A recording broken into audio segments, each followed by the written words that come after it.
Siempre está con ustedes el hermano Alexander Castellanos desde la Iglesia de Cristo en la República de El Salvador. Para mí es un gusto presentar la palabra de nuestro Dios, especialmente hoy que ya estamos finalizando un año más de vida, año 2022. Este será el último estudio del año 22. Por supuesto que con la ayuda del Señor voy a continuar en este valioso y hermoso ministerio. Oremos. Padre Celestial, una vez más te agradecemos muchísimo por darme la oportunidad de presentar otro interesante mensaje de tu divina palabra. Permite pues que tú seas honrado y glorificado, que cada uno de los oyentes tenga mucho crecimiento. A mí dirígeme a través del Espíritu Santo para que haga lo mejor. En el nombre de nuestro Señor Jesucristo. Amén. Bueno, estamos estudiando los días miércoles a través del Alumbrador Cristiano y a través de mi especial programa Te daré lo mejor, la vida y ministerio de Cristo. Hoy vamos a iniciar otro tema que es una secuencia de todo lo que he venido expresando. El tema es Pero yo os digo, en su parte 1. Y vamos a desarrollar este estudio en dos partes. Primeramente quiero hacerles ver lo que estaré tratando en este estudio. En este estudio voy a tratar de la segunda Pascua a la tercera. Vamos a entrar a ver el Sermón del Monte, vamos a ver las declaraciones de introducción, también las bienaventuranzas, promesas que fueron hechas a los súbditos del Mesías. Veremos también influencia y responsabilidades de los súbditos del Mesías. Veremos la relación de la enseñanza mesiánica con el Antiguo Testamento y con las tradiciones de los hombres en cuanto a la enseñanza antiguo testamentaria. Y por último vamos a entrar a las acciones religiosas. Han de nacer del corazón, no son para llamar la atención. Bueno, comenzamos. Tal como se terminó diciendo en la lección anterior, Jesús escogió hombres que llevaran a cabo su obra después de su muerte. Su acción inicial para prepararlos consistió en presentarles un discurso abarcador acerca de lo que se esperaba de los ciudadanos del reino mesiánico. A ese discurso se le conoce como el Sermón del Monte. Fueron muchos los que tuvieron el privilegio de escuchar esta magistral presentación. Voy a darle lectura a varios de esos versículos para entender. Dice en Mateo 5:1, viendo la multitud, subió al monte y sentándose, vinieron a él sus discípulos. Mateo 7:28. Y cuando terminó Jesús estas palabras, la gente se admiraba de su doctrina. Luego en Lucas 6:17 nos dice, y descendió con ellos y se detuvo en un lugar llano en compañía de sus discípulos y de una gran multitud de gente de toda Judea, de Jerusalén y de la costa de Ciro y de Sidón, que había venido para oírle y para ser sanados de sus enfermedades. Luego en Lucas 7:1, después que hubo terminado todas sus palabras al pueblo que le oía, entró en Capernaum. Sin embargo, fue dirigida específicamente a los discípulos de Jesús. Nos dice Mateo 5, 1 y 2, que ya hemos leído el versículo 1, lo vamos a releer, donde dice: viendo la multitud, subió al monte, y sentándose vinieron a él sus discípulos. Y noten, y abriendo su boca les enseñaba diciendo. Lucas 6:20 nos dice: y alzando los ojos hacia sus discípulos, decía: bienaventurados vosotros los pobres, porque vuestro es el reino de Dios. Bien podríamos tomarla como una sesión de orientación para los 100 nombrados apóstoles. El discurso aborda a las actitudes necesarias para llegar a ser un ciudadano del reino. Vamos a notar la lectura de Mateo 5, 3 al 6. Bienaventurados los pobres en espíritu, porque de ellos es el reino de los cielos. Bienaventurados los que lloran, porque ellos recibirán consolación. Bienaventurados los mansos, porque ellos recibirán la tierra por heredad. Bienaventurados los que tienen hambre y sed de justicia, porque ellos serán saciados. Sin embargo, trata primordialmente sobre cómo debería conducirse el que ya es seguidor de Jesús. Cuando usted estudie el sermón, entienda que Jesús se estaba dirigiendo a oyentes judíos que vivían durante la dispensación judía. Es por esa razón que hizo referencia a la Corte Suprema Judía, o sea, el Concilio Sanedrín. Dice Mateo 5:22: pero yo digo que cualquiera que se enoje contra su hermano será culpable de juicio, y cualquiera que diga necio a su hermano será culpable ante el concilio, y cualquiera que le diga fatuo quedará expuesto al infierno de fuego. También cuando estoy diciendo es por esta razón que hizo referencia a la Corte Suprema, o sea, el Concilio de Sanedrín, también se dirigió a las ofrendas traídas al altar. Dice en Mateo 5:23: por tanto, si traes tu ofrenda al altar y ahí te acuerdas de que tu hermano tiene algo contra ti. Y también se dirigió a Jerusalén como la ciudad de Dios. Dice en Mateo 5:35: ni por la tierra, porque es el estrado de sus pies, ni por Jerusalén, porque es la ciudad del gran rey. No obstante, estas palabras se han preservado como parte del Nuevo Testamento de Jesús, de modo que al aplicarlas necesitamos adaptar la terminología a los conceptos cristianos.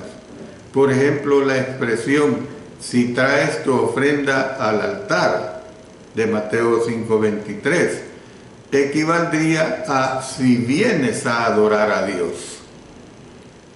La versión más conocida de este sermón se encuentra en Mateo capítulo 5 hasta el 7.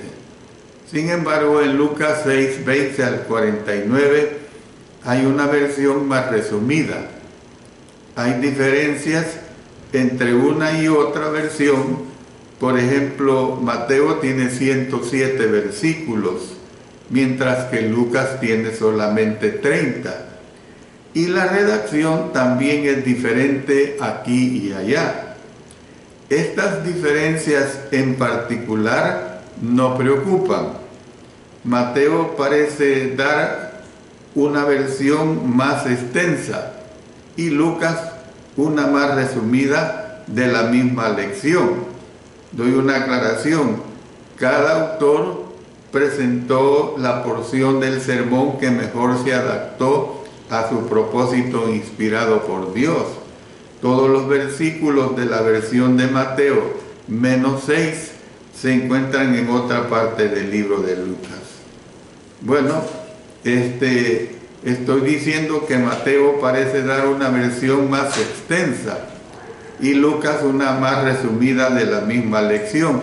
Y se espera que testigos independientes usen frases ligeramente diferentes. ¿Qué quiero decir con esto? Otra aclaración. La mayoría de los predicadores tienen el hábito de repetir ideas con palabras ligeramente diferentes en el curso de un mismo sermón, con el propósito de recalcar ciertas ideas. Donde Mateo y Lucas difieren, Mateo puede estar informando de una ocasión en que Jesús habló del asunto, mientras que Lucas está informando de otra ocasión en el mismo sermón, en que Jesús habló del mismo asunto. Entonces, volviendo a lo que estoy diciendo, pues, la mayoría de los entendidos coinciden en que tanto Mateo como Lucas han hecho un resumen de lo que Jesús dijo, no una transcripción de toda palabra que éste dijo. La tercera aclaración sería, como ya se hizo notar, Mateo tiene algunos versículos que no se encuentran en Lucas.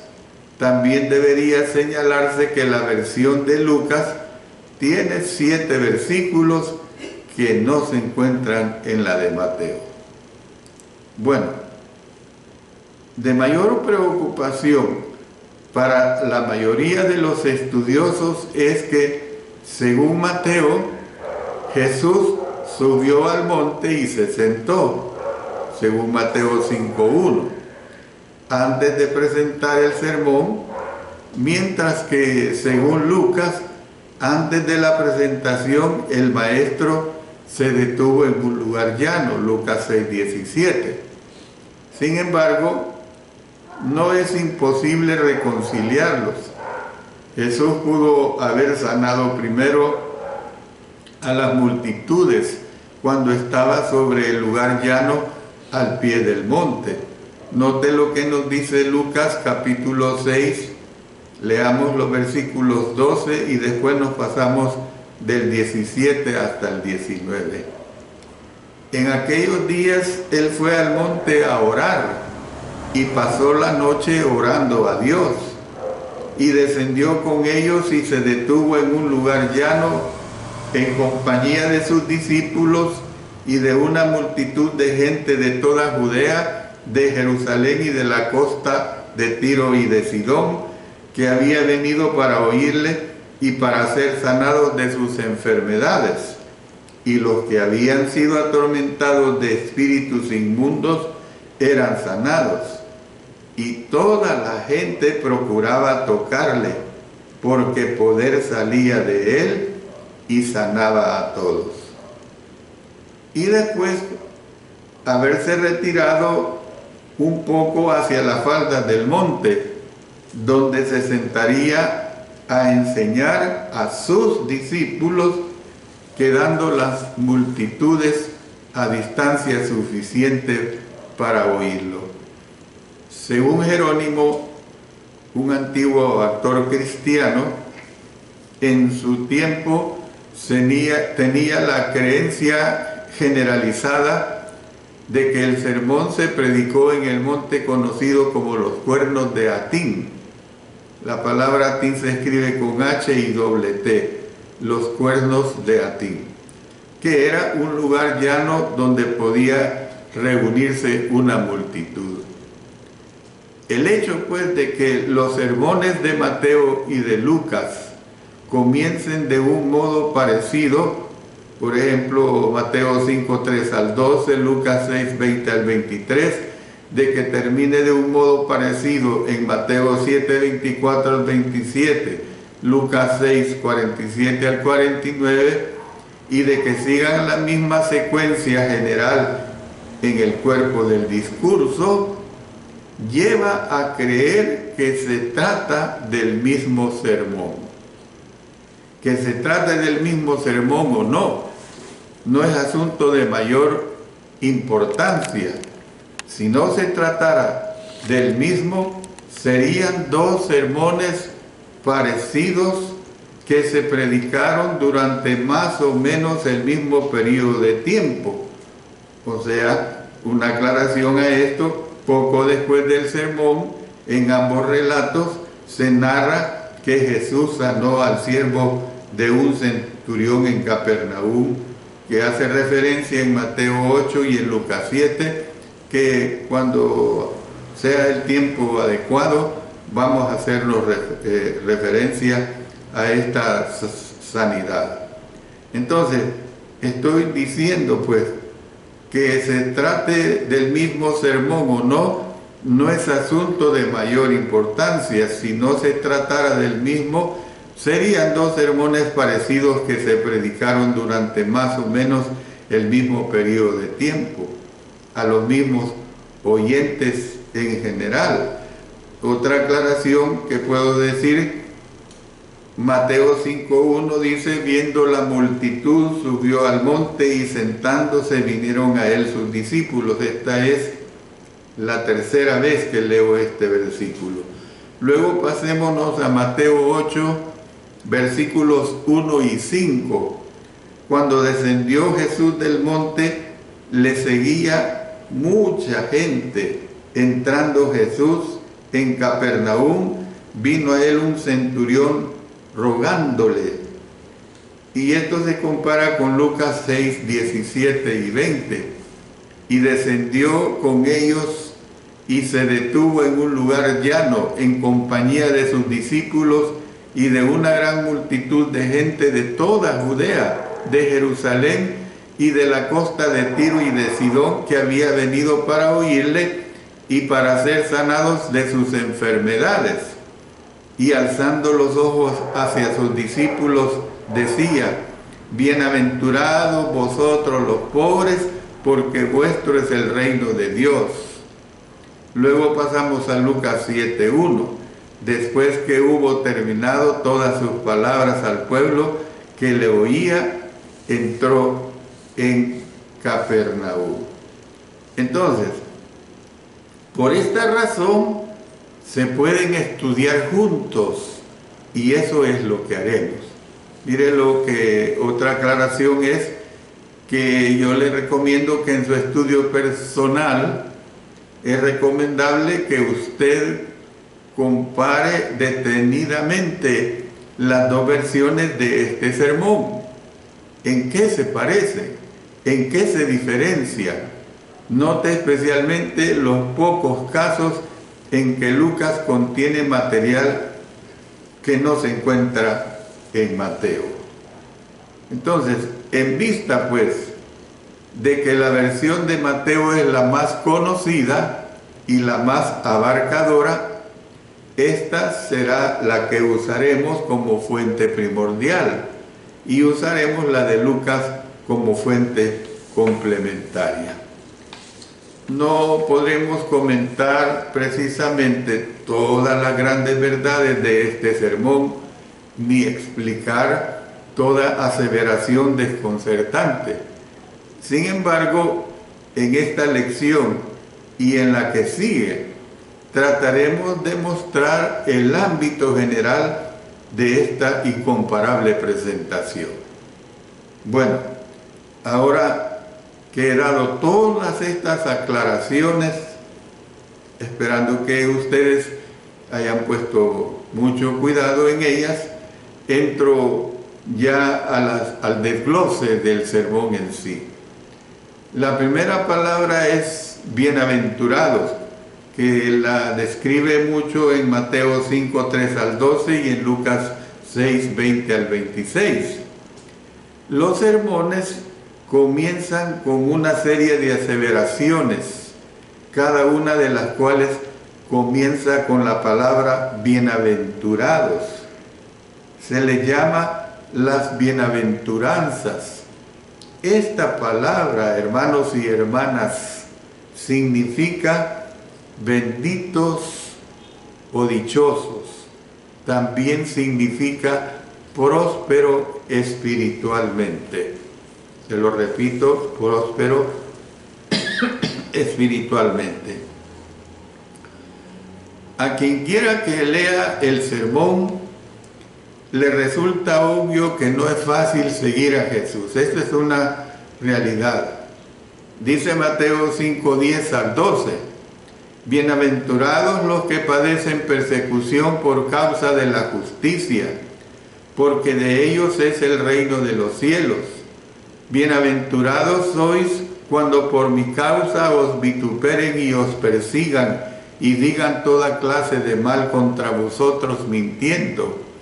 Gozaos y alegraos, porque vuestro galardón es grande en los cielos, porque así persiguieron a los profetas que fueron antes de vosotros.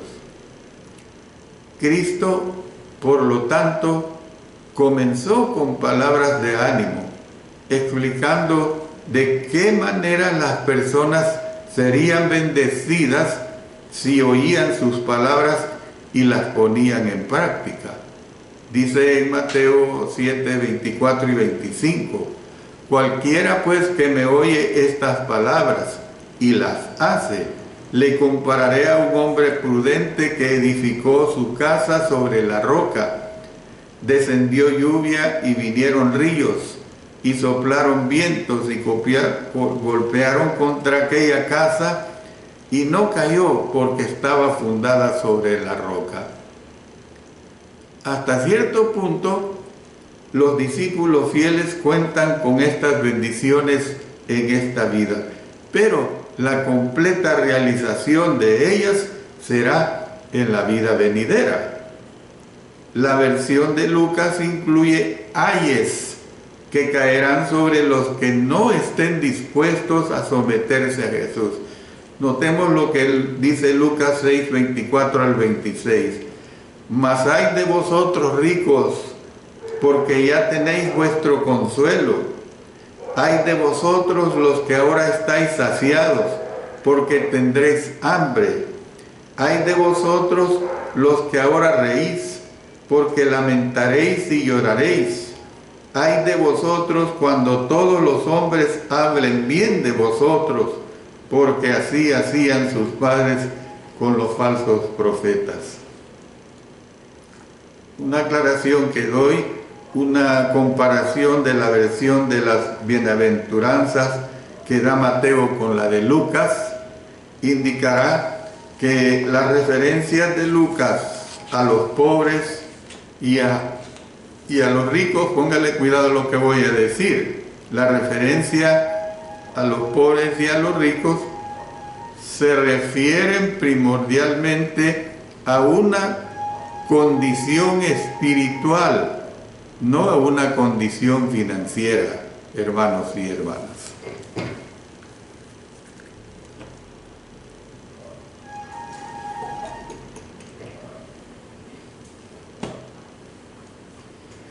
Bueno, entremos a otra parte importante.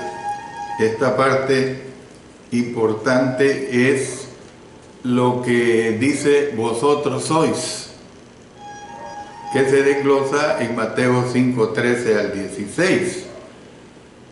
Las bienaventuranzas manifestaron que seguir a Jesús resultaría en bendiciones para los seguidores. Ahora Cristo pasa a declarar que hacer su voluntad también sería para bendición de otros, cuando dijo que sus discípulos son la sal de la tierra y son la luz del mundo. Muchos pasajes de la Biblia enseñan sobre el poder y sobre la importancia de la influencia. Por ejemplo, Proverbios 27:17 nos dice: hierro con hierro se aguza, y así el hombre aguza el rostro de su amigo.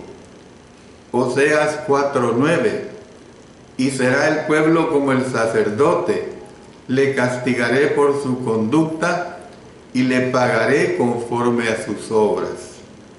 1 Corintios 5:6: no es buena vuestra jactancia, ¿no sabéis que un poco de levadura leuda toda la masa?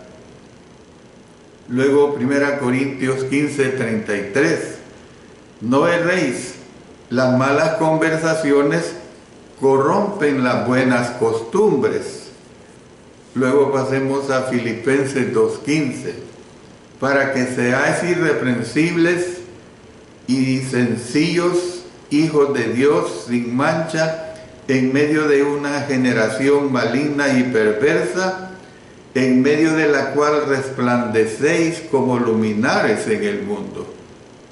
Luego en 1 Pedro 2:12: manteniendo buena vuestra manera de vivir entre los gentiles, para que en lo que murmuran de vosotros como de malhechores, glorifiquen a Dios en el día de la visitación, al considerar vuestras buenas obras.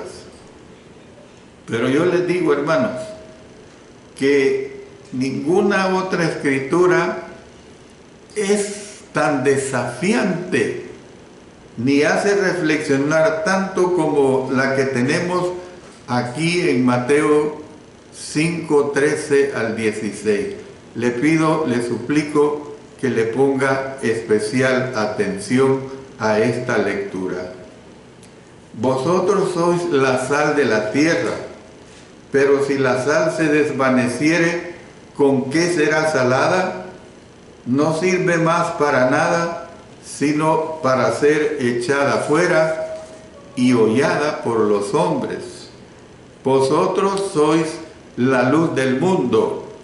Una ciudad asentada sobre un monte no se puede esconder, ni se enciende una luz y se pone debajo de un almud, sino sobre el candelero, y alumbra a todos los que están en casa. Así alumbre vuestra luz delante de los hombres, para que vean vuestras buenas obras y glorifiquen a vuestro Padre que está en los cielos. Yo le digo que más adelante veremos un estudio detallado de Mateo 5:13 al 16 en dos sermones que le voy a presentar, titulados como Usted vale más de lo que cree, y el otro, y así alumbre vuestra luz. En su debido tiempo usted escuchará sobre estos sermones. Bueno, pasemos a otro aspecto del Sermón del Monte. Oísteis que fue dicho, se lo repito, oísteis que fue dicho. Mateo 5:17 al 48, Lucas 6:27 al 30 y luego 32 al 36. El más largo segmento del Sermón del Monte, en Mateo 5:17 al 48, que contrasta la ley de Moisés y las tradiciones humanas relacionadas con la enseñanza de Jesús. Era esencial que los discípulos de Cristo tuvieran un claro entendimiento de su relación con la ley y también de su actitud para con las múltiples tradiciones que los hombres habían añadido a la ley. Las palabras de introducción son significativas. Así comenzó diciendo Jesús. Voy a leer de Mateo 5, versículos 17 y 18. No penséis que he venido para abrogar la ley o los profetas. No he venido para abrogar, sino para cumplir. Porque de cierto os digo que hasta que pasen el cielo y la tierra, ni una jota ni una tilde pasará de la ley hasta que todo se haya cumplido.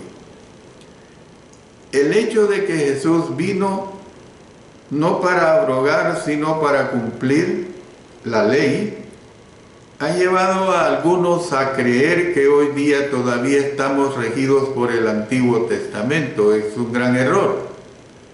Esta interpretación de las palabras de Cristo lo pondría en contradicción con la clara enseñanza de sus apóstoles inspirados. El apóstol Pablo dijo que Cristo abolió en su carne la ley de los mandamientos expresados en ordenanzas para crear en sí mismo de los dos, judío y gentil por supuesto, un solo y nuevo hombre. Y esto lo dice en Efesios 2:15. El apóstol siguió diciendo en relación con los decretos de la ley que Jesús quitó de en medio ese conjunto de ordenanzas clavándolo en la cruz. Colosenses 2:14 y 16 dice lo siguiente: anulando el acta de los decretos que había contra nosotros, que nos era contraria, quitándola de en medio y clavándola en la cruz. Por tanto, nadie os juzgue en comida o en bebida o en cuanto a días de fiesta, luna nueva o días de reposo. Un anuncio adelantado, se lo dije en la clase anterior. Estamos estudiando los días lunes el libro de Colosenses y ahí voy a tratar más detenidamente esta declaración que tenemos de Colosenses 2:14 y 16. Las palabras de Cristo se recogen en Mateo 5:17 y 18. O sea, las palabras que aquí se recogen pueden entenderse cuando se considera que el Antiguo Testamento era un pacto, un acuerdo entre Dios y los judíos. Miren lo que dice Deuteronomio 4:13. Y Él os anunció su pacto, el cual os mandó poner por obra los 10 mandamientos y los escribió en 2 tablas de piedra. Luego pasémonos también a Deuteronomio capítulo 5, 2 y 3. Jehová vuestro Dios hizo pacto con nosotros en Horeb. No con nuestros padres hizo Jehová este pacto, sino con nosotros, todos los que estamos aquí hoy vivos. Imagínense que el Antiguo Testamento es un contrato entre Dios e Israel. Jesús no vino a abolir ese contrato, o sea, a desecharlo o destruirlo, pues, sino a cumplirlo. Esto fue lo que hizo con su vida, muerte y resurrección. Él cumplió sus profecías, guardó los mandamientos de la ley y realizó los propósitos de la ley. Dice Gálatas 3:19. Entonces, ¿para qué sirve la ley? Fue añadida a causa de las transgresiones hasta que viniese la simiente a quien fue hecha la promesa, y fue ordenada por medio de ángeles en manos de un mediador. Gálatas 5:14 dice: porque toda la ley en esta sola palabra se cumple: amarás a tu prójimo como a ti mismo. Un pacto o contrato cumplido deja de ser vinculante. Por ejemplo, considere lo que sucede cuando usted firma un contrato de compra de una propiedad. Una vez que usted lo cumple por medio de llenar todas las condiciones que incluyen precisamente hacer todos los pagos, llega a ser un contrato cumplido, un contrato que deja de ser vinculante. Así también, cuando Jesús cumplió la ley, ésta dejó de ser vinculante para el pueblo de Dios. Dice en Gálatas, vamos a leer, póngale cuidado a los versículos que le voy a decir. Gálatas capítulo 3, versículos 16, 19 y luego nos pasamos al 24 y 25. Ahora bien, a Abraham fueron hechas las promesas y a su simiente. No dice y a las simientes como si hablase de muchos, sino como de uno, y a tu simiente, la cual es Cristo. 19. Entonces, ¿para qué sirve la ley? Fue añadida a causa de las transgresiones hasta que viniese la simiente a quien fue hecha la promesa y fue ordenada por medio de ángeles en manos de un mediador. 24. De manera que la ley ha sido nuestro ayo para llevarnos a Cristo a fin de que fuésemos justificados por la fe. Pero venida la fe, ya no estamos bajo ayo. Cuando Jesús predicó sobre el monte, no obstante, la ley todavía estaba en vigor. Mientras esto era así, Cristo enseñó a sus discípulos honrar sus demandas. Dice Mateo 5, 19 y 20, de manera que cualquiera que quebrante uno de estos mandamientos muy pequeños y así enseña a los hombres muy pequeños, será llamado en el reino de los cielos. Mas cualquiera que los haga y los enseñe, este será llamado grande en el reino de los cielos. Porque os digo que si vuestra justicia no fuere mayor que la de los escribas y fariseos, no entraréis en el reino de los cielos. Él no estaba objetando la ley, sino las malas interpretaciones que hacían los judíos de esta. En los versículos que siguen, Jesús amplió varios mandamientos de la ley con el fin de hacer ver cuán esencial es la actitud del corazón para guardar los mandamientos. También contrastó su método con el método que habían enseñado al pueblo los escribas y fariseos. Entonces, vamos a ver ahora acerca del homicidio y sobre el enojo. Dice en Mateo 5, 21 al 26. En los 10 mandamientos, el sexto decía, no matarás. Este mandamiento básico ha sido incorporado al nuevo pacto.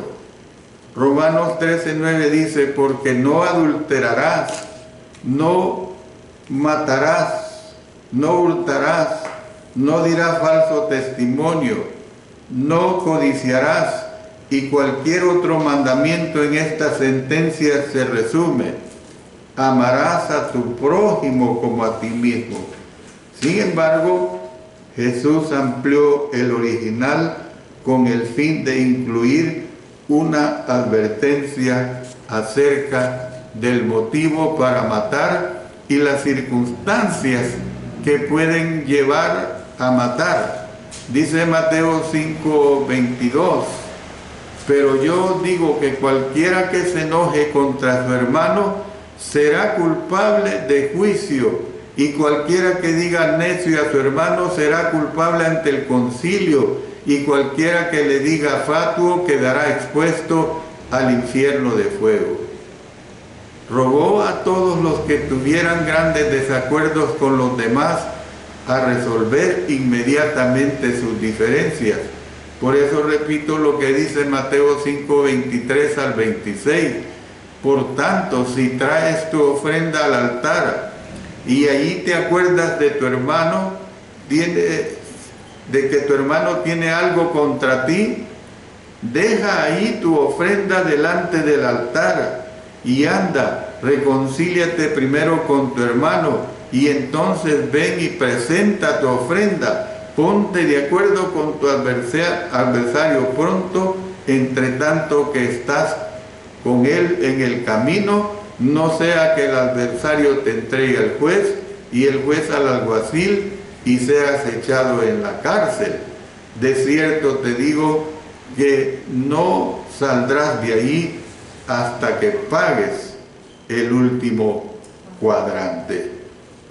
Bueno, todo esto, hermanos, es realmente muy interesante. Dice acerca del adulterio y la lujuria en Mateo 5, 27 al 30. El séptimo mandamiento del decálogo declaraba: no cometerás adulterio. Este precepto también forma parte del Nuevo Testamento de Jesús en Romanos 13, 9, que ya lo hemos leído. Sin embargo, como ya se dijo, Cristo lo amplió con el fin de incluir lo que produce adulterio, que en este caso es la lujuria. Mateo 5:28 dice: pero yo os digo que cualquiera que mira a una mujer para codiciarla, ya adulteró con ella en su corazón. Les dijo a sus seguidores que cortaran y echaran de sí todo lo que les podría provocar deseos prohibidos. Dice en Mateo 5, 29 y 30, por tanto, si tu ojo derecho te es ocasión de caer, sácalo y échalo de ti, pues mejor te es que se pierda uno de tus miembros y no que todo tu cuerpo sea echado al infierno. Y si tu mano derecha te es ocasión de caer, córtala y échala de ti, pues mejor te es que se pierda uno de tus miembros y no que tu cuerpo sea echado al infierno. Jesús no estaba promoviendo la mutilación del cuerpo, hermanos. Por tanto, si tu ojo derecho te es ocasión de caer, dice, un acto así violaría la enseñanza bíblica sobre tratar el cuerpo como el templo de Dios. Dice en 1 Corintios 6, 19, ¿o ignoráis que vuestro cuerpo es templo del Espíritu Santo, el cual está en vosotros, el cual tenéis de Dios y que no sois vuestros? 1 Corintios 3, 17 dice, si alguno destruyere el templo de Dios, Dios le destruirá a él, porque el templo de Dios, el cual sois vosotros, santo es. Entonces, ¿qué vemos? Y con esto termino, hermanos. La amputación de miembros del cuerpo no cambiaría la condición del corazón. Imagínese que usted lo hiciera. ¿Le va a cambiar esa la actitud de su corazón? Claro que no. Dice en Mateo 15, 19, porque del corazón salen los malos pensamientos. No importa que usted se haya cortado un brazo. Del corazón salen los homicidios. Del corazón salen los adulterios, las fornicaciones, los hurtos, los falsos testimonios, las blasfemias. Jesús estaba usando, hermanos, hipérboles, exageraciones, pues, para enfatizar lo que él quería decir. Termino acá, hermanos, les invito para el próximo miércoles, siempre a las 5 de la tarde. Oremos. Padre Celestial, gracias te doy porque me has permitido presentar esta primera parte de este sermón, pero yo os digo, permite que sea de mucha ayuda para nosotros, Señor, y que siempre tú seas honrado. En el nombre de nuestro Señor Jesucristo. Amén.